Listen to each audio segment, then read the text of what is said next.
सर्वांना माझा नमस्कार. माझे नाव श्रीशा महेश शिंदे. मराठी भाषा गौरव दिनाच्या तुम्हा सर्वांना खूप खूप शुभेच्छा. ओळखलत का सर मला पावसात आला कोणी, कपडे होते कर्दमलेले केसांवरती पाणी.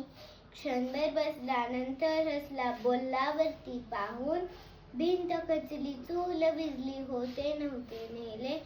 प्रसाद म्हणून बाबण्यांवरती पाणी थोडे ठेवले, खिशाकडे हात जाताच हसत हसत उठला. पैसे नकोत सर जरा एकटेपणा वाटला, मोडून पडला संसार तरी मोडला नाही कणा. मोडून पडला संसार तरी मोडला नाही कणा. पाठीवरती हात ठेवून नुसते लढमणा. ही कविता लिहिली आहे प्रख्यात साहित्यिक विष्णू वामन शिरवाडकर यांनी. आपण त्यांना कवी कुसुमाग्रज या नावाने ओळखतो. लाचारीने जीवन जगण्यापेक्षा संघर्ष करत जीवन जगणे हे कधीही श्रेष्ठ असते, असा बहुमोलाचा संदेश त्यांनी या कवितेतून दिला आहे. मराठी भाषा ज्ञान भाषा होण्यासाठी, मराठी भाषेला सन्मान मिळवून देण्यासाठी कवी कुसुमाग्रजांनी अतोनात प्रयत्न केले. आज 27 फेब्रुवारी त्यांचा जन्मदिवस मराठी भाषा गौरव दिन म्हणून साजरा केला जातो. जसं आईचे बोल लेकरांसाठी हळूवार प्रेमळ असतात, प्रसंगी आई मुलांच्या भवितव्यासाठी कठोर शब्दही बोलते, तशी आपली मराठी भाषा आहे.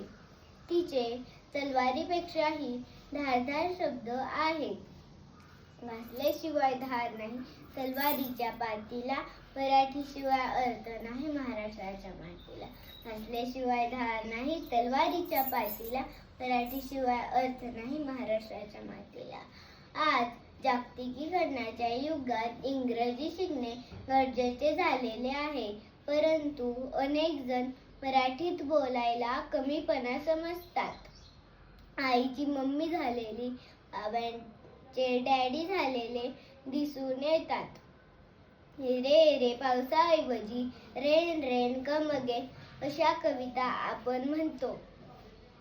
पण लक्षात ठेवा, ज्या झाडाची मुळं घट्ट असतात ते झाड वादळातही ताठ उभं राहतं.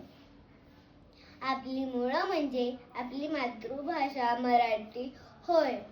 तुम्ही नक्कीच इतर भाषेचा अभ्यास करा, वापर करा, पण ज्या मराठी भाषेने आपल्याला बोलायला शिकवले, जगायला शिकवले, त्या मराठी भाषेला कधीच विसरू नका. मराठी ही जगातील एकमेव अशी भाषा आहे की जी आपल्याला अ म्हणजे अज्ञानापासून ज्ञ म्हणजे ज्ञानापर्यंत नेऊन पोचवते. शेवट एवढेच म्हणते, ज्ञानेश्वरांनी लिहिली ज्ञानेश्वरी, तुकारामांनी रचली गाथा. ज्ञानेश्वरांनी लिहिली ज्ञानेश्वरी, तुकारामांनी रचली गाथा. चला समृद्ध संपन्न करूया आपली मराठी भाषा. चला समृद्ध संपन्न करूया आपली मराठी भाषा. धन्यवाद.